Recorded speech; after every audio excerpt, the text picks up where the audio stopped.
অশিক্ষিত লোকের জন্য ডাক্তার ও চিকিৎসা খরচ ফ্রি। আমি যে শিক্ষিত তা ডাক্তারকে বুঝতে দেওয়া যাবে না। তাহলে ডাক্তার ফিও দিতে হবে না, চিকিৎসাও ফ্রিতে করতে পারবো।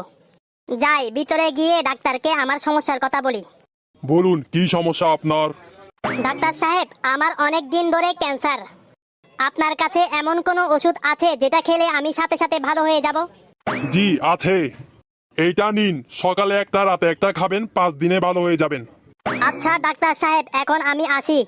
কি ব্যাপার, আমার ভিজিট আর ওষুধের খরচ কে দিবে? আরে ডাক্তার সাহেব, বাইরে লেখা ছিল অশিক্ষিত লোকের জন্য ডাক্তার ফি আর চিকিৎসা খরচ ফ্রি। হ্যাঁ, ওইটা তো অশিক্ষিত লোকের জন্য। তো আমি তো অশিক্ষিত। আপনি যদি অশিক্ষিত হয়ে থাকেন তাহলে বাইরের লেখাটা পড়লেন কিভাবে? ডাক্তার সাহেব, ভুলে পড়ে ফেলেছি, এইবারের মতো মাফ করে দিন। ভিজিট 2000, ওষুধের দাম 30,000 দিয়ে তারপরে যাবেন।